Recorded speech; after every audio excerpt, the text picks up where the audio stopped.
안녕하세요. 어프로치 미호의 김미호입니다. 오늘은 캐디 교육 두 번째 시간인데요. 우리가 첫날 어제 공부했었던 내용이 어떤 것이었었냐면요. 일단은 골프장이 야외에 있는 것이고 CC와 GC의 차이점이 무엇인지, 예약한 손님이 치러 온 골프장은 18홀이다. 그리고 그 18홀 중에는 파3, 파4, 파5라고 하는 개념이 있다. 여기까지 설명을 드렸던 것 같아요. 자, 그럼 오늘은 파3, 파4, 파5를 조금 더 자세하게 알려드리고 캐디가 어떤 일을 해야 하는지 조금 더 풀어보도록 하겠습니다. 자, 일단 제가 이렇게 파4를 가지고 왔어요. 이 파4는 기준 타수가 4이기 때문에 4번 만에 목적지까지 가야 한다라고 하는 겁니다. 자, 그럼 제가 여기에서 하나 더 개념 알려드릴게요. 골대, 골인 해야 하는 거는 저희는 홀 또는 컵이라고 부릅니다. 하지만 콩글리시로 많은 사람들이 홀컵 이렇게 부르기도 해요. 자, 우리는 캐디이기 때문에 손님이 컵이라고 이야기를 하던지 홀이라고 이야기를 하던지 홀컵이라고 이야기를 하던지 다 그게 똑같다라는 걸 알고 계셔야 합니다. 최종 목적지는 홀 또는 컵입니다. 자, 그럼 이 홀이나 컵이 있는 곳은, 최종 목적지인 곳은 전체를 그린이라고 부릅니다. 자, 어제 제가 말씀드렸던 게 골프는 한 명이 자신의 채를 가지고 자신의 볼로 플레이를 해서 마지막 종착지인 홀까지 가는 것이다 라고 말씀을 드렸었는데요. 파4 같은 개념을 보시면 파4는 보통 300, 짧으면 280짜리도 있겠지만 평균적으로 300m에서 350m 정도 되는 거리입니다. 한번 이 거리를 생각을 해보실게요. 그리고 고객이 가지고 있는 클럽, 골프채, 이 골프채에서 제일 멀리 나갈 수 있는 건 드라이버라고 하는 채인데요.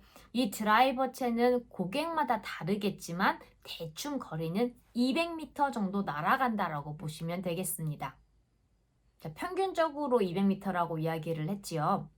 평균적으로 200인데 똑같은 채를 가지고서라도 어떤 사람이 치느냐에 따라서 달라질 수밖에 없습니다.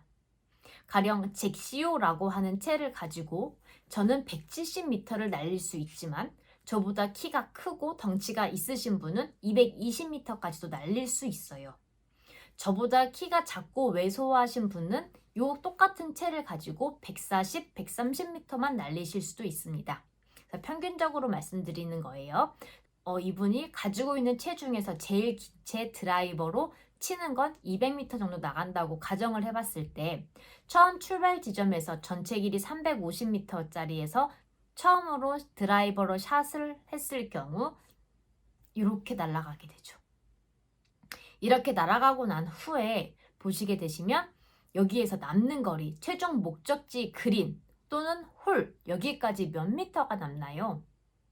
네, 전체 길이 350m에서 200m가 날아왔으니까 150m가 남게 됩니다. 자, 그러면 이때에도 고객은 생각을 해야 합니다. 내가 150m를 날릴 수 있는 자신의 채, 클럽이 무엇인지요? 그러면 이제 캐디분이 거기에 맞는 채를 가져다 주시면 골퍼분은, 고객님은 그걸 가지고 또 최종 목적지 그린까지, 홀까지 가장 가까이에 가려고 노력을 하십니다. 어쨌든 그렇게 해서 두 번 만에 올리게 되면 우리는 투 온이라고 하는 개념을 사용합니다. 여기가 파4이기 때문에 총 4번 만에 총 4번 만에 마무리를 지어야 하는데 처음 드라이버라는 것으로 쳤고 200m 날렸고 150m를 쳐서 가까이에 붙이게 됐습니다. 넣을 수 있으면 좋아요. 근데 넣지 못하기 때문에, 그 홀에 넣지 못하기 때문에 투온이라고 했고요. 거기에서 한 번 더 굴려서 가까이에 붙이고 또 넣습니다. 이렇게 해서 파4 개념이 형성이 돼요. 이해하셨을까요? 파5 하나만 더 볼게요. 파5는 전체 전장이 500m 정도 됩니다. 그럼 마찬가지로 처음 출발 지점에서 500m를 다 칠 수 있는 채가 있느냐? 없습니다. 그래서 이분은 아까 말씀드린 드라이버라고 하는 가장 긴 채를 가지고 200m를 날리게 됩니다. 그럼 몇 미터가 남게 되나요? 네, 300m가 남게 됩니다. 그럼 이 300m를 한 번에 올릴 수 있는 채가 있느냐? 방금 우리 제일 처음 출발 지점에서 가장 멀리 보낼 수 있는 채가 드라이버고 그걸 사용했습니다. 그럼 나머지 300m 올릴 수 있는 채는 없다고 보시면 돼요. 파5라고 했으니까 총 5번 만에 가면 되기 때문에 여유 있게 가셔도 됩니다. 자, 그렇게 해서 이분이 어쨌든 자기가 또 가장 또 드라이버 말고 길게 보낼 수 있는 채로 한 번 더 쳤어요. 그리고 나서 또 한 번 더 쳐서 그린에 올립니다. 혹은 그린에 올리지 못할 수도 있습니다. 그렇게 해서 총 6번 만에 홀까지 홀인을 했다 하면은 이분은 5타수보다 하나 더 플러스 된 거라고 보시면 되겠죠. 이해가 되실까요? 스코어에 관한 거는 제가 나중에 다음 시간에 또 알려드릴게요. 자, 그럼 이제 각 홀에서 캐디가 해야 하는 일에 대해서 알아보도록 하겠습니다. 캐디가 해야 하는 일은 고객님들의 볼을 보는 것이 첫 번째입니다. 예를 들어 볼게요. 아까 파5에 있었어요. 이 파5에서 처음 시작 지점에서 드라이버로 고객님이 공을 칩니다. 그럼 캐디는 그 공이 어디로 가는지 정확하게 볼 수 있어야 합니다. 아까 드라이버가 대략 몇 미터 나간다고 했었죠? 200m 나간다고 했어요. 200m에 떨어지는 그 볼을 보는 게 캐디가 해야 하는 일입니다. 이 골프장이 평평하게 무조건 잔디만 있는 건 아니에요. 장애물들이 곳곳에 있습니다. 네, 페어웨이를 조금 이렇게 파가지고 모래를 부어놓은 곳들도 있고요. 이걸 벙커라고 하고, 그 다음에 페어웨이처럼 잔디를 평평하게 깎아놓은 곳도 있지만 풀들을 조금 더 무성하게 자라게 만들어서 볼 찾기 어렵게 만든 곳, 러프라고 하는 곳도 있습니다.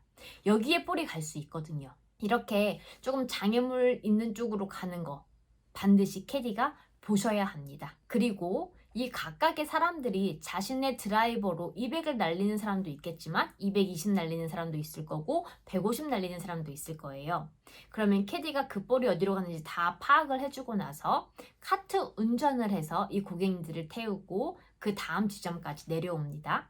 그 다음 지점은 두 번째로 샷을 하는 곳이다 해서 세컨샷 하는 곳, 세컨존이라고 이야기를 합니다. 캐디분들은 줄여서 그냥 세컨이라고 이야기를 해요. 그럼 세컨에 내려와서는 이 각각의 고객님들이 그린까지 얼마나 남았는지, 거리가 얼마나 남았는지 캐디가 불러줘야 합니다. 예를 들어서 김 사장님 볼이다. 김 사장님 뭐 300m 남았습니다. 뭐 몇 미터 남았습니다. 이렇게 말을 해주셔야 돼요.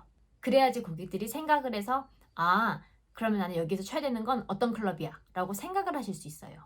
그럼 그 고객이 캐디분에게 이렇게 이야기를 합니다. 나 3번 우드 갖다 주세요. 혹은 3번 우드 줘. 이렇게 말씀하시겠죠? 그럼 캐디는 그 클럽을 또 가지고 가서 고객에게 전달을 합니다. 그리고 나서 캐디는 또 뭘 해야 할까요? 그 고객이 3번 우드로 치는 그 볼을 또 보아야 합니다. 어디에 떨어지는지를 알아야지 거리를 부를 수 있기 때문이에요. 그럼 그 볼이 떨어지는 걸 또 보고 그 다음으로 또 이동을 해서 고객님에게 고객님 70m 남았습니다. 50m 남았습니다. 이야기를 해줄 수 있어야 하고요. 그럼 고객은 또 생각을 합니다. 내가 50m, 70m에서 칠 수 있는 게 뭐지? 나 그러면은 샌드 클럽 주세요. 네, 샌드 확인했습니다. 샌드를 드리면 또 고객이 뭐를 해요? 치겠죠. 그러면 내가 캐디가 해야 하는 일은 그 볼이 또 어디로 가는지를 봅니다. 그린에 올라갔다면 퍼터라고 하는 클럽으로 바꾸어 드리면 되는 거고요. 만약에 그린에 올리지 못했을 경우에는 혹시 다른 클럽을 사용하실 건지 여쭈어 보는 겁니다. 이것도 이제 클럽 제가 설명해 드리면 이해가 되실 거예요. 오늘은 그냥 그런 게 있구나 라고만 생각해 보시면 됩니다.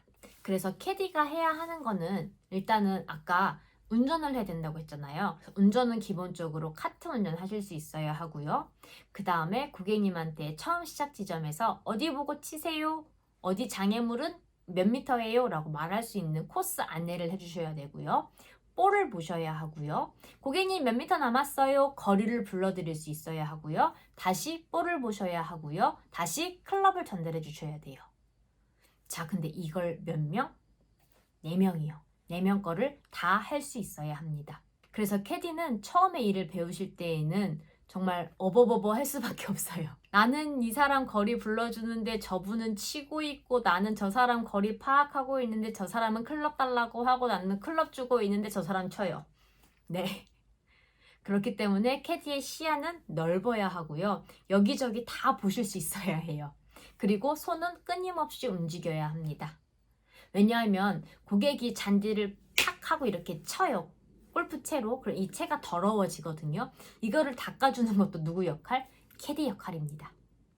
그렇기 때문에 캐디는 동시 동작, 동시에 해야 하는 일이 정말 많다라고 생각하시면 됩니다. 자, 그리고 캐디가 해야 하는 제일 중요한 두 가지가 남았어요.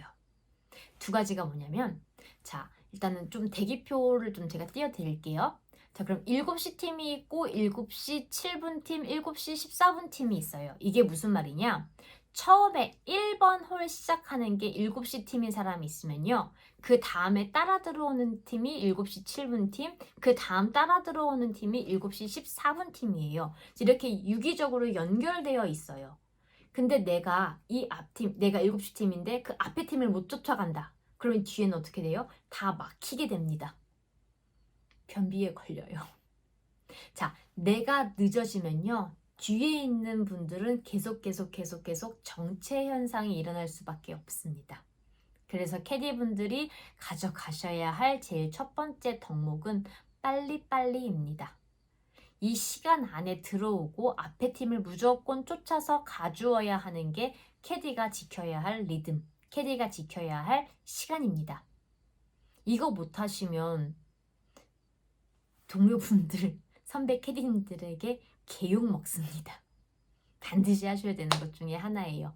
이것 때문에 사실은 골프장에서 캐디를 씁니다. 요즘 아무리 뭐 노캐디를 할 수 있다라고 이야기를 하는데 사실 손님들 입장에서는 요즘 그린피가 제가 주말 그린피 보고 깜짝 놀랐잖아요. 27만 원이더라고요.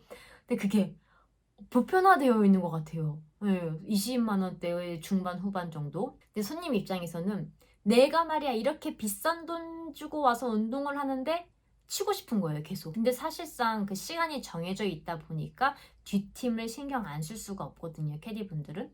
근데 이제 손님은 자기는 이렇게 뭐 내가 비싼 돈 내고 왔는데 내가 이것도 못 쳐? 약간 이런 식으로 나오시는 게 굉장히 많아요. 그럼 이제 캐디와의 실랑이가 벌어지게 되는 거죠.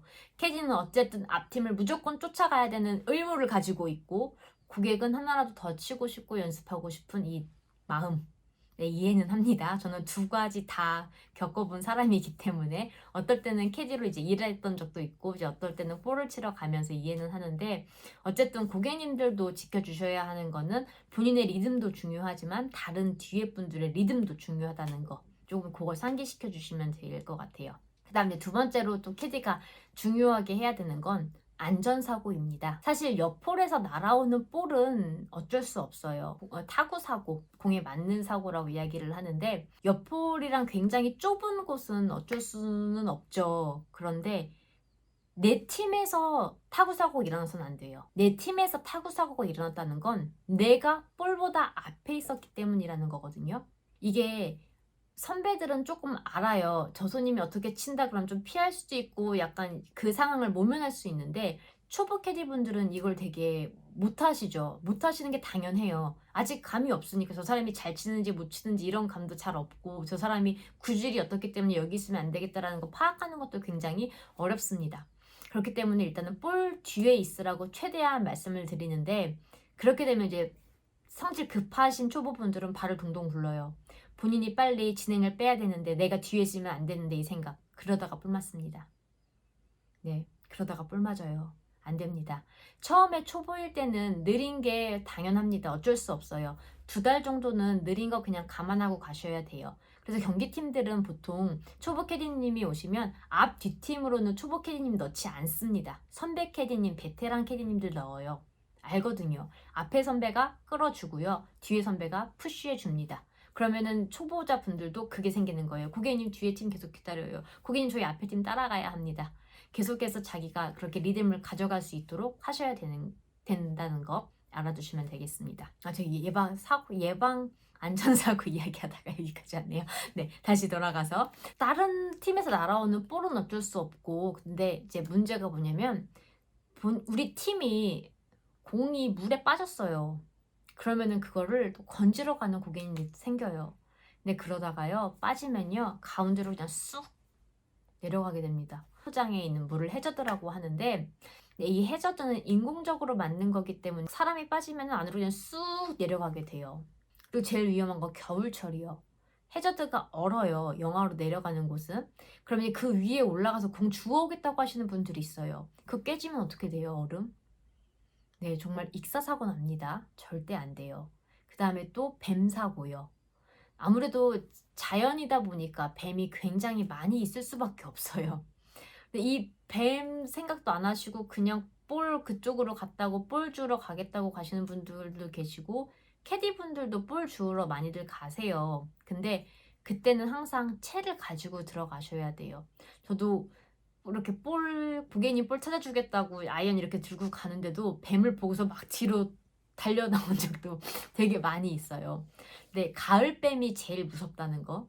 독사들도 그렇고 모든 뱀들이 자기가 동면을 겨울잠 자기 전에 가장 독을 많이 비축해 놓는 때가 이 가을이래요. 그래서 이 가을뱀이 정말 무섭습니다. 어쨌든 이런저런 안전사고들에 대한 예방을 하는 거 캐디가 해야 하는 일 중 하나입니다.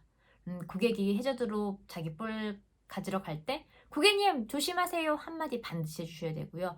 고객님이 자기 볼 찾으러 숲으로 갈 때 고객님 조심하십시오 라고 꼭 한마디 해주셔야 합니다. 그러면 오늘은 여기까지 하고요. 저 되게 길게 한 것 같은데 그쵸? 오늘 여기까지 하고요. 클럽에 대한 설명들도 이어서 해드리도록 하겠습니다. 감사합니다.